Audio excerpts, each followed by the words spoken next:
ሰላም እንዴት ናችሁ? ዶክተር ዮናስ ነኝ። ዛሬ ይዤላችሁ የመጣሁት ምን እየጠበቃችሁ ነው የሚል ይሆናል።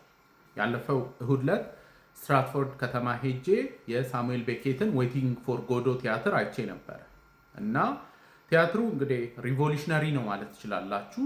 ምክንያቱም የተለመዱ የቲያትር አላባውያን አሉ።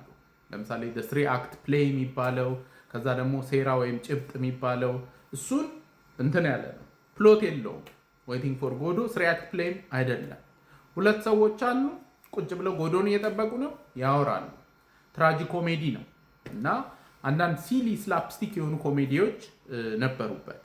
ከዛ ግን በአብዛኛው ስለ ህይወት እንድናስብ የሚያደርጉ ጥያቄዎች፣ ሁለቱ ሰዎች እንግዲህ ጎዶን ቁጭ ብለው ሲጠብቁ ሲነጋገሩ የሚያሳይ ነው እና አንዳንድ ጊዜ ለህይወት ሪፍሌክሽን በኋላ ላይ እንግዲህ የመጡት እንደነ ኤግዚስቴንሻሊስት ፊሎሶፊስ ከአብሰርዲዝም የተቀዱ ናቸው ማለት ይቻላል።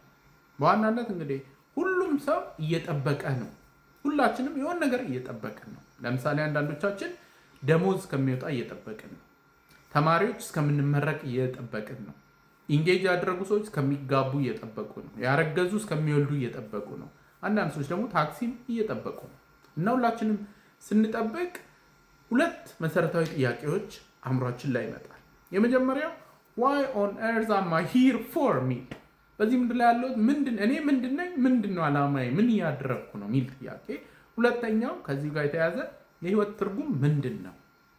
እና ዌይቲንግ ፎር ጎዶ ላይ እንግዲህ እንደ ይሄ ንግግራቸው ላይ ዳያሎጉ ላይ በቃ ማለት የምናደርጋቸው ነገሮች ስራ በሉት፣ ትምህርት በሉት፣ ስፖርት በሉት፣ መዝናኛ በሉት፣ እኚህን ሁሉ የምናደርገው እነዚህን ሁለት መሰረታዊና ከባድ አንዛይቲ ፕሮቮኪንግ በቃ የሚያስጨንቁ ጥያቄዎችን ለመሸሽ ነው የሚል አይነት ኢሴንስ አለው። ሆነስትሊ ስፒኪንግ እነዚህን ጥያቄዎች የምር ለራሴ መልሳለሁ ብላችሁ ቁጭ ብትሉ ኢትስ ቬሪ ፔንፉል፣ ኢትስ ቬሪ ኮምፕሊኬትድ እና አንዳንድ ጊዜ እንግዲህ ይሄ አብሰርዲስት ቲዮሪስት እንደነ አልበርት ካሙ ፕሮፖዝ ያደረጓቸው መፍትሄዎች አሉ። አንደኛው በቃ ህይወት ሚኒንግለስ እንደሆነች መቀበል። ሁለተኛው ደግሞ እነሱ እንግዲህ ፊሎሶፊካል ሱሳይድ የሚለው አልበርት ካሙ በቃ ዝም ብለህ ማመን ይህ ጥያቄ አያስፈልግም፣ በቃ ዝም ብዬ ባምኜ በኖር ይሻላል ብለህ ትችላለህ። ከዛ በኋላ ሶስተኛውን ኦፕሽን አልነግራችሁም፣ ትራጂክ ስለሆነ ማለት ነው። ኤኒዌይ ግን ሁላችንም በህይወት ስንጓዝ እነዚህን ጥያቄዎች መጠየቅ ያስፈልጋል። ለምንድን ነው በዚህ ምድር ላይ ያለሁት?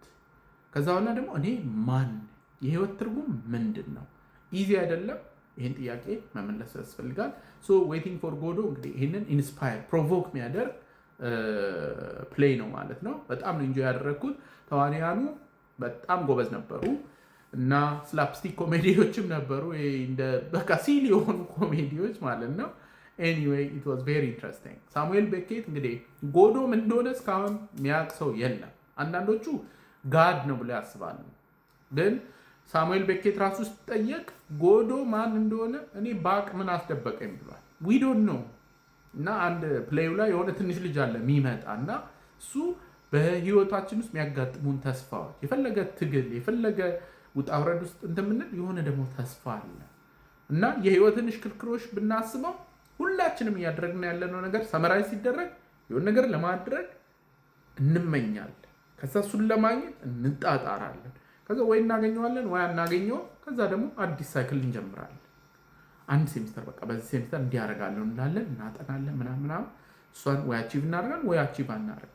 ወይ ደግሞ የሆነ ስፖርት ሰራለን ወይም ደግሞ የሆነ የሴሌብሪቲ ኮንሰርት ሄጄ ያለው እንላለን፣ ፕላን እናደርጋለን ምናምን፣ እንደርሳለን ቦታው ላይ።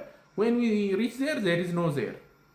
ከዛ የህይወት ሽክርክሪ ይቀጥላል እና በእነዚህ ውስጥ ኮንሲስተንት የሆነ የማንነት ፍለጋ የህይወት ትርጉምን ሰርች ለማድረግ የሚያሳይ ቲያትር ነው።